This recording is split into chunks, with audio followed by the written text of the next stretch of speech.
भिडिअखौ स्टार्ट खालामनायनि सिगां आं मोनसे फिसा डिसक्लेमार होना दोननो जे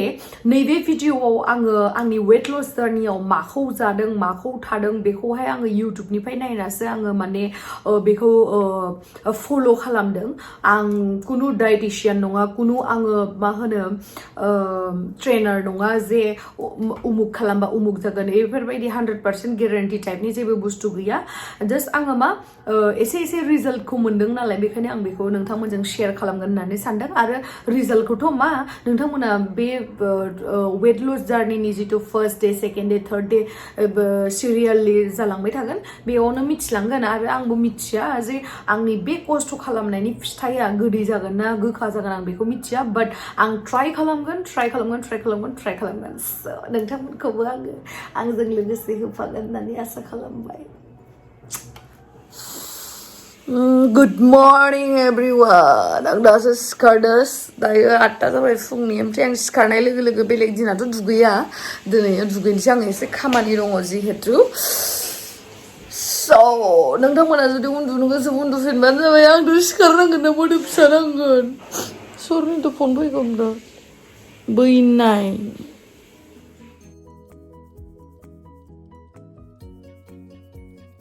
थान्दा गोजांबाय बा सान्दुं ओंखारबायानो सान्दुंआ नायनो हालायाखै दायो आङो फुजा होनोसै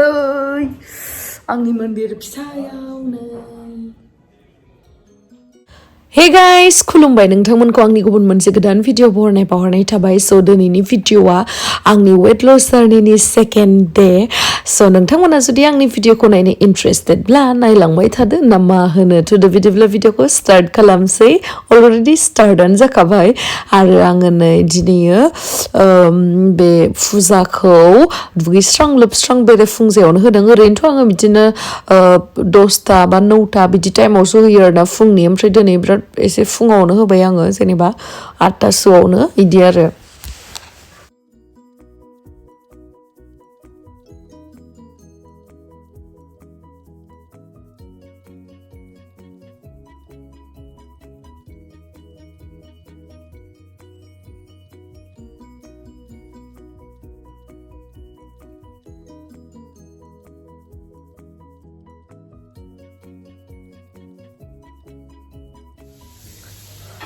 दायो फुजा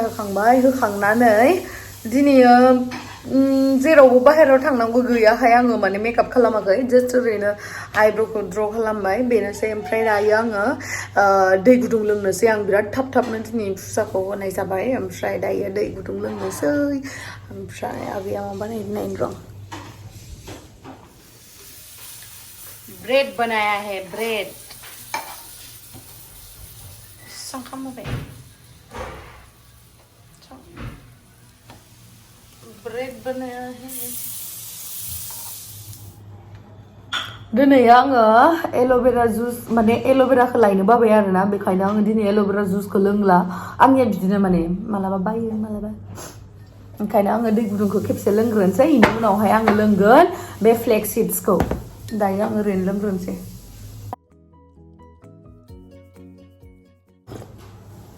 आङो ना दै गुदुंखौ माने एसेल' गुदुंखौ लोंनो मोजां मोना एसे माने सा बायदि गुदुंखौ मोजां मोनो आरोना एसे लोंनो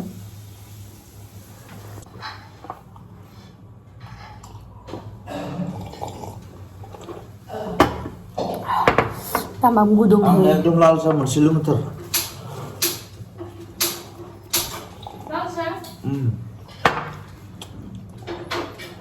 आंनिखौ अलिभ अइलजों संबाय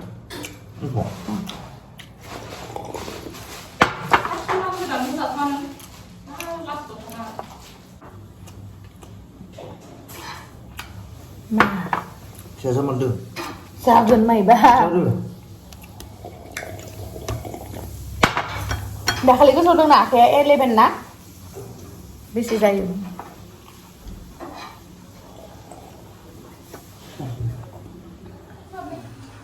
हे टेक्ला गुड मर्निं बिथिं नायना बुंसना गुड मर्निं आङो आंनि weight loss journey day 1 day 2 share खालामो माने बेखायनो सानफ्रोमबो ब्लग भिडिअ मिथिबाय पिची बेटा क्या है ये इतना काला काला ब्रेड काला खा के और भी काला हो जाएगा दायो 9टा जाबाय टाइमा माला माला थाङो पात्ताखौनो मोना ओमफ्राय दा आङो फ्लेक्स सीड्सखौ लोंसै पाउडारखौ मिक्स खालामनानै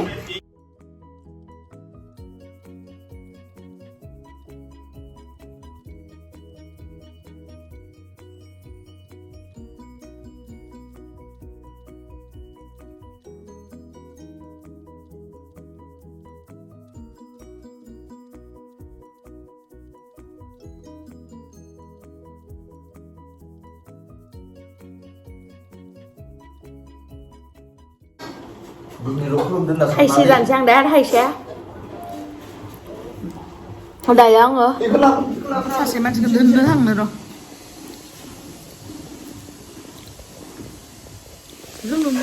ओमफ्राय दायो जाहैबाय टाइमा 9:30 आङो दायो आंनि प्रटिन निउट्रिसन शेकखौ लानोसै ओमफ्राय आगे मा संदोंथाय नायनो र' क्या बनाया है देखना है आलू कैसे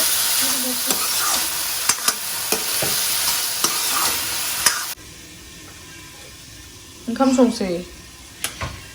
ये फान्थाव फ्राय ओमफ्राय आरो मा बान्दा कबि ओके इसको ही खाएगा और क्या खाएगा ये था कल रात का और ये भी कल रात का है आंनि दावदैखौ सोरबा जाबाय नामा नों जाबाय हे नायना थानो हाथारासै खोमालै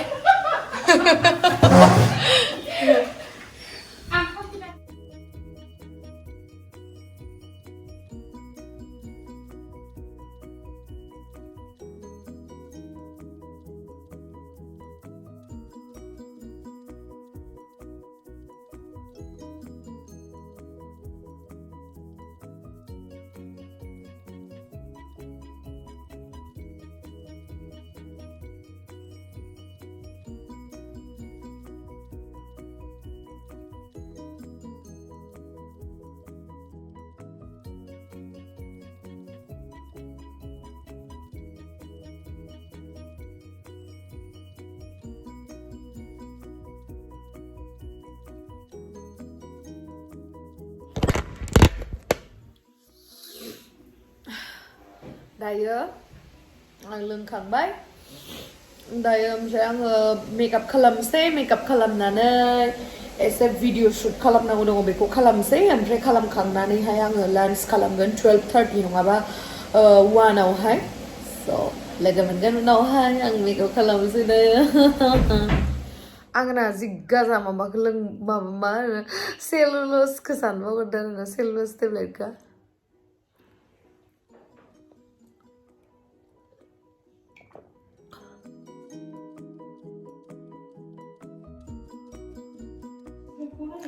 नै दासो टाइमा 1टा जाबाय ओमफ्राय आं देलायखांबाय एसे देलायखांनानै दायो आङो लिपस्टिकखौ फोनथ'वाखै खाम जाग्रोनोसै खाम जाखांनायनि उनावहाय ड्रेस आप खालामनानै थांसै आं बाहेरावहाय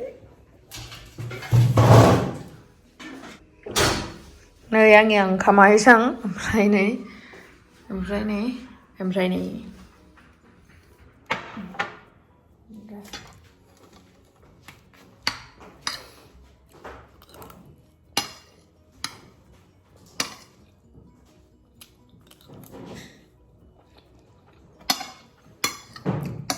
गैला कबि माबाया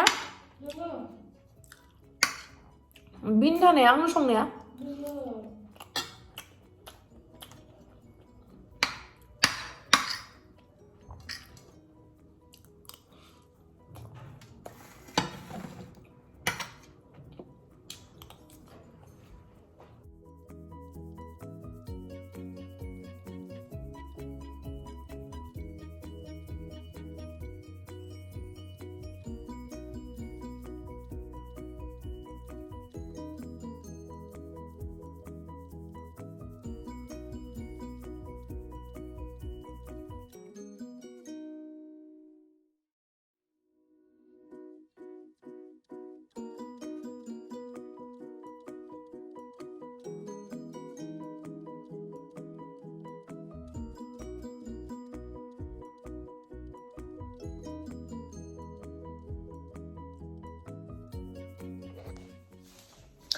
दायो मोनाबिलिनि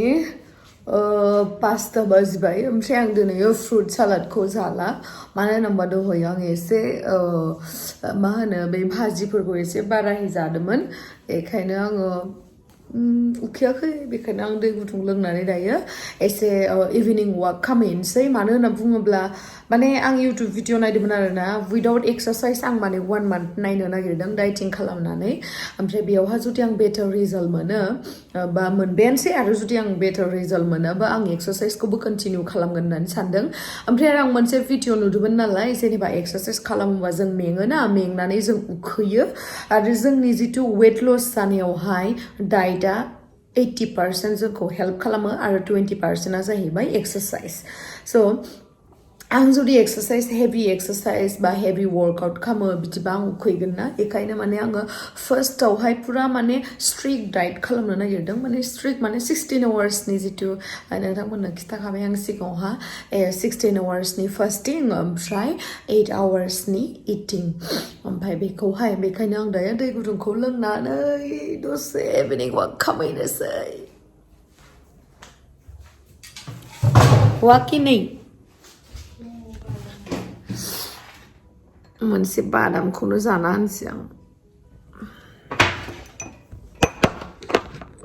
इलेक्सननि गरम जागासिनो दिनै 12 तारिख ना सोर देरहागोनथाय मिथिला जिखिनि जाया बर'आ देरहाबानो जाबाय आरो ना बर'आ मालाय हारिनिलाय मानथो होनो जोंनि जायगायावलाय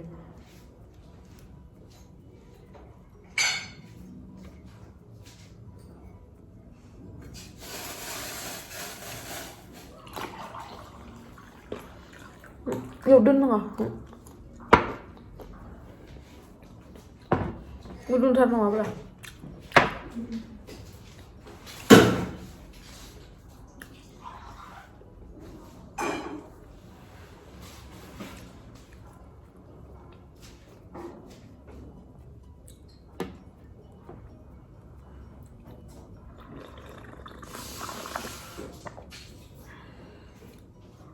केमसि लाफानांगोन एल'भेरा दंना एल'भेराखौ लाफानांगौ मेगनखौ नुवा मोनदों मेगनलाय मानो मोदै गखो नुवा मोनदों मोदै गवाखै बिराद मबाइल नायबायना सानसे खर'फोरखौ बोरैबा मोनसिनो दंलै मबाइल नायबाय थाबा आंनि मेगनाल'सो मोनो आं खर'खौसो मोनो नायस्रांनो हाया आं दसेल'सो नायो नायबाय थाबाबो 10 मिनिट 5 मिनिट ओरैनो थायो नंगौ दहायनिफ्राय मबाइल नायगासिनो आं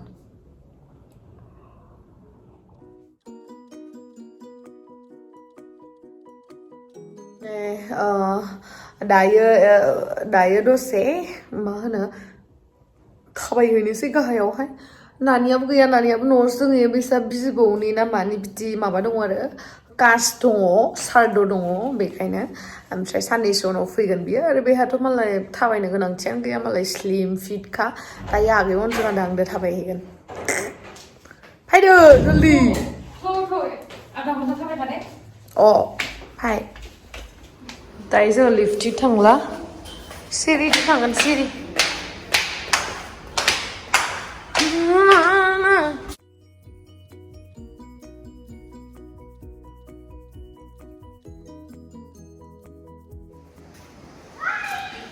नै दायो पुरा जोङो थाबायलांनोसै पुरा फिट थानांगौ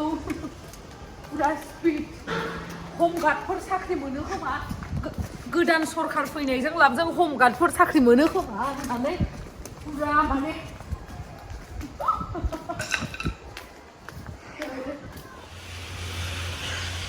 जोंनि एपार्टमेन्टआव ना नै मोनसे आयना दङ आरोना जि मोजां मोनखायो नालाय आङो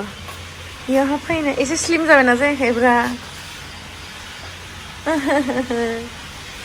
एसे स्लिम जाबायना जायाखै आंलाय बेखिनिया फिसा जाबा जानजि फिसा धिं थिखि थिखि धिं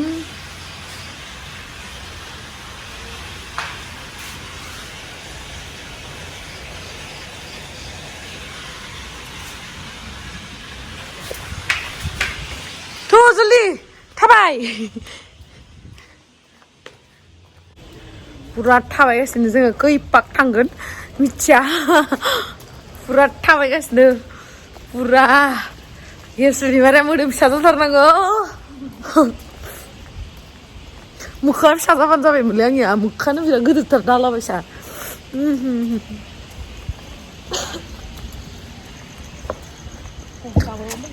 गाबर' दे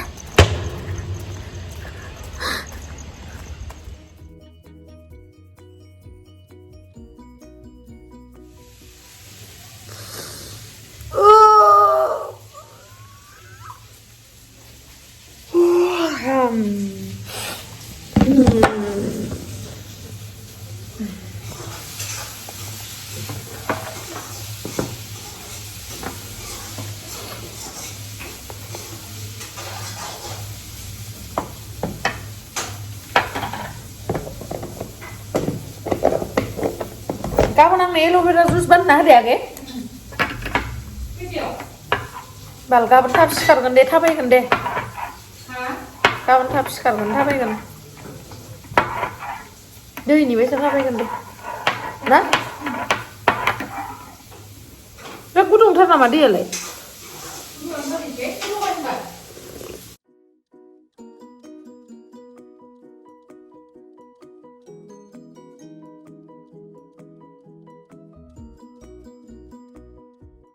आंथ' बेखौ लोंनानै 3 आवार्ससो बा 4 आवार्ससो थानानै उन्दुखायो ओमफ्राय बिदिनो आङो